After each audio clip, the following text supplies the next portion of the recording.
শুধুমাত্র সুজি আর একটি মাত্র সিক্রেট উপকরণ দিয়েই বেকিং সোডা বেকিং পাউডার ছাড়াই যে এত মুচমুচে খাস্তা বিস্কুট তৈরি করা যায় সেটা না দেখলে বিশ্বাসই হবে না। এই বিস্কুটগুলো একবার খেলে বেকারির বিস্কুট খাওয়া কিন্তু একদম ভুলে যাবেন, এর টেস্ট এতটাই। তো চলুন দেরি না করে রেসিপিটি দেখে নেওয়া যাক। তার জন্য প্রথমেই আমি এখানে একটা বাটি মেপে নিয়েছি হাফ বাটি সুজি। সুজিটাকে আমি মিক্সিতে একটু গুঁড়ো করে নিয়েছি, আর তার মধ্যে দিয়ে দিচ্ছি ওই বাটি মেপেই হাফ বাটি ময়দা, আর দিয়ে দিলাম ওই বাটির 1/4 ভাগ আটা, আর দিয়ে দিচ্ছি 3 টেবিল চামচ কাস্টার্ড পাউডার। কাস্টার্ড পাউডারটা অবশ্যই দেবেন, এটা দিলে কিন্তু এর স্বাদ দারুণ হবে, আপনারা চিন্তাও করতে পারবেন না এত ভালো খেতে হয়। তো এবার আমি দিয়ে দিচ্ছি স্বাদ মতো লবণ, আর দিয়ে দিচ্ছি ঘি। 3 টেবিল চামচ মতো ঘি আমি এখানে ব্যবহার করেছি, তবে আপনারা ঘিয়ের পরিবর্তে এখানে সাদা তেল ব্যবহার করতে পারেন, কিংবা অর্ধেক ঘি আর অর্ধেক সাদা তেল দিয়েও তৈরি করতে পারেন। তবে ঘি দিলে এর স্বাদটা ভালো আসবে, আর এটা খেতেও কিন্তু অনেক বেশি খাস্তা হবে। তো এবার এটাকে সুন্দরভাবে আমরা ময়ান দিয়ে নেব, এইভাবে হাত দিয়ে ঘষে ঘষে এটাকে ময়ান দিয়ে নিতে হবে। আপনারা তো জানেনই যত ভালো ময়ান দেওয়া হবে বিস্কুট কিন্তু তত ভালো খাস্তা হবে। তো অবশ্যই একটু ধৈর্য ধরে সুন্দর করে ময়ানটা দিয়ে নিতে হবে। তো এইভাবে একবার এই কাস্টার্ড পাউডার দিয়ে আপনারা বিস্কুটগুলো তৈরি করে দেখুন, এটা খেতে কিন্তু দুর্দান্ত লাগে। বেকারির বিস্কুটও এর কাছে হার মানবে, এর স্বাদ এতটা। তো বাড়ির বাচ্চা থেকে বড় সকলেই কিন্তু খুব ভালোবাসবে। তো অবশ্যই একবার এইভাবে তৈরি করে দেখুন বিস্কুটগুলো। তো ভালো করে ময়ান দিয়ে নিয়ে এবার আমি ওই বাটি মেপেই হাফ বাটি নিয়ে নিচ্ছি গুঁড়ো চিনি।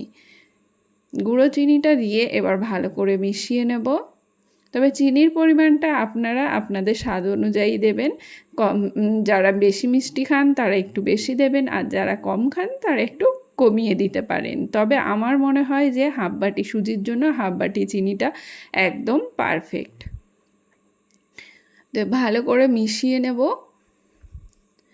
ভালো করে মিশিয়ে নিয়ে এটাকে আমরা মেখে নেব। তবে আপনারা চাইলে এখানে কিন্তু একটু এলাচ গুঁড়োও দিতে পারেন, তবে আমি এখানে এলাচ গুঁড়োটা ব্যবহার করছি না, কারণ কাস্টার্ডের মধ্যে আমি এখানে ভ্যানিলা কাস্টার্ড ব্যবহার করেছি। তো ভ্যানিলারই একটা ফ্লেভার আছে যেটা খেতে কিন্তু খুব ভালো লাগে, তাই আমি আর আলাদা করে এখানে এলাচ গুঁড়ো ব্যবহার করিনি। তবে আপনারা চাইলে কিন্তু এলাচ গুঁড়ো সামান্য একটু দিতে পারেন।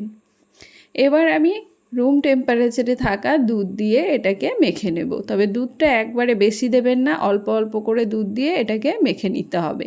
এটা কিন্তু খুব বেশি টাইট বা শক্ত ডো হবে না, আবার একদম নরমও হবে না। তো সেই হিসাবে এটাকে মেখে নিতে হবে। তো অল্প অল্প করে দুধ দিয়ে এটাকে আমি মেখে নেব। তবে আমার মনে হচ্ছে আর কিন্তু দুধ দেওয়ার আমার প্রয়োজন নেই, এটাতেই এটা সুন্দরভাবে মাখা হয়ে যাবে।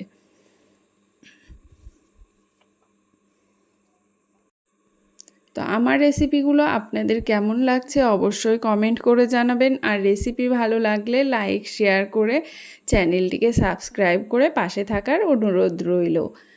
আর যারা অলরেডি আমার চ্যানেলটিকে সাবস্ক্রাইব করে আমার পাশে আছেন তাদের সকলকে জানাই অসংখ্য ধন্যবাদ। তো এই দেখুন এটাকে সুন্দর করে এইভাবে মেখে নিতে হবে। বিস্কুটের ডোটাকে যত ভালো মাখবেন আর যত ভালো করে ময়ান দেবেন বিস্কুটগুলো কিন্তু ততটাই খাস্তা হবে। তো অবশ্যই একটু সময় ধরে এই কাজটা করে নিতে হবে। তো সুন্দর করে এটাকে মেখে নেব। মেখে নিয়ে এটাকে ঢাকা দিয়ে রেখে দেব আমি 10 থেকে 15 মিনিটের জন্য। 10 থেকে 15 মিনিটের জন্য এটাকে আমরা রেস্টে রেখে দেব। 10 থেকে 15 মিনিট পর ফিরে এসে এটাকে আবারও একটু আমি মেখে নিচ্ছি। এই দেখুন এটা কিন্তু আগের থেকে আরেকটু শক্ত হয়ে গেছে, যেহেতু সুজি আছে সুজিগুলো একটু ফুলেছে, তো সেজন্য এটা কিন্তু হালকা একটু টাইট হয়েছে। তবে অসুবিধা নেই, আমার যেমন ডো চাই এটা কিন্তু একদম পারফেক্ট আছে। তো এবার এটাকে ভালো করে মেখে নেব।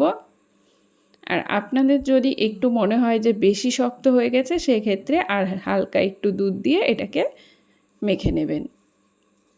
এবার এর থেকে ছোট ছোট এরকম লেচি কেটে নেব। লেচি কেটে নিয়ে হাতের তালুর সাহায্যে এইভাবে গোল পাকিয়ে একটু চ্যাপ্টা করে নেব। চ্যাপ্টা করে নিয়ে একটা চাকুর সাহায্যে এরকম কাঠ লাগিয়ে দেবো। তাহলে কিন্তু বিস্কুটগুলো দেখতে খুব সুন্দর লাগবে। তবে আপনারা যদি আপনাদের অন্য কোনো রকম শেপ পছন্দ হয়, তো আপনারা আপনাদের পছন্দ অনুযায়ী যে কোনো শেপেই কিন্তু বিস্কুটগুলো তৈরি করে নিতে পারেন, কোনো অসুবিধা নেই। তো এইভাবে আমি সকল বিস্কুটগুলো তৈরি করে নেব। তৈরি করে নিয়ে আমি তেল এখানে গরম করে নিয়েছি। তেলটাকে প্রথমে ভালো করে গরম করে নিতে হবে। গরম করে নিয়ে বিস্কুটগুলোকে ছেড়ে দেব। ছেড়ে দিয়ে যখন বিস্কুটগুলো হালকা একটু রং ধরবে, তখন আমরা গ্যাসের ফ্লেমটা কিন্তু লোতে রেখে এটাকে উল্টে পাল্টে ভেজে নেব। না হলে কি হবে, ওপরটাকে তাড়াতাড়ি রং ধরে যাবে আর ভেতরটা কিন্তু কাঁচা থেকে যাবে। তো সেভাবে কিন্তু হবে না, বিস্কুটগুলো ভালো হবে না। তো তার জন্য প্রথমে একটুখানি গ্যাসের আঁচটাকে আমরা মিডিয়াম টু হাইতে রেখে একটু বিস্কুটগুলোতে রং ধরে নেব। রং যখন হালকা একটু ধরে আসবে, তখন কি করতে হবে, গ্যাসের ফ্লেমটাকে কমিয়ে দিতে হবে। কমিয়ে দিয়ে এটাকে উল্টে পাল্টে লাল লাল করে ভেজে নিতে হবে। আর বিস্কুটগুলো যখন ছাড়বেন, তখন কিন্তু অতি অবশ্যই তেলটাকে মোটামুটি একটু গরম করে নিতে হবে। খুব বেশি গরম হবে না, আবার কিন্তু একদম হালকা গরম তেলেও ছাড়া যাবে না, তাহলে কিন্তু বিস্কুটগুলো ভেঙে যাবে। তো এই দেখুন, এটা কিন্তু আমার ভাজা প্রায় হয়ে এসেছে। আর দেখুন এই বিস্কুটগুলো কতটা ফুলে গেছে। এতে কিন্তু আমরা বেকিং সোডা, বেকিং পাউডার কিছুই ব্যবহার করিনি, তারপরেও দেখুন এগুলো কত সুন্দর ফুলে উঠেছে। তো অতি অবশ্যই একবার বাড়িতে এইভাবে বিস্কুটগুলো তৈরি করে দেখুন। এটা খেতে যেমন দুর্দান্ত লাগে, আর সারা মাস রেখেও আপনারা খেতে পারবেন, কোনো নষ্ট হবে না। এটা খেতেও দারুণ লাগে। আর দেখুন প্রত্যেকটা বিস্কুট কত সুন্দর তৈরি হয়েছে, একদম ফুলের মতো। দেখতে কতটা সুন্দর লাগছে দেখুন বন্ধুরা, কতটা লোভনীয় লাগছে দেখতে। তো এগুলো আমার কিন্তু ভাজা হয়ে এসেছে। এবার এগুলোকে নামিয়ে নেব তেল থেকে। আর হ্যাঁ, যখন বিস্কুটগুলো আপনারা তেল থেকে নামাবেন, এগুলো কিন্তু একদম নরম থাকবে। তো সেটা দেখে ভয় পাবেন না, এটা ঠান্ডা হওয়ার সঙ্গে সঙ্গে এটা কিন্তু শক্ত আর খাস্তা হয়ে যায়। তো আপনারা নরম দেখে কিন্তু ভয় পাবেন না।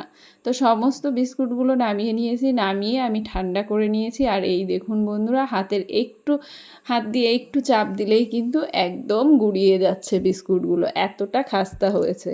তো আজকের রেসিপি আপনাদের কেমন লাগলো অবশ্যই কমেন্ট করে জানাবেন। আর রেসিপি ভালো লাগলে লাইক শেয়ার করে চ্যানেলটিকে সাবস্ক্রাইব করে পাশে থাকার অনুরোধ রইল। দেখা হবে আরেকটি নতুন রেসিপির সঙ্গে, ততক্ষণের জন্য টাটা।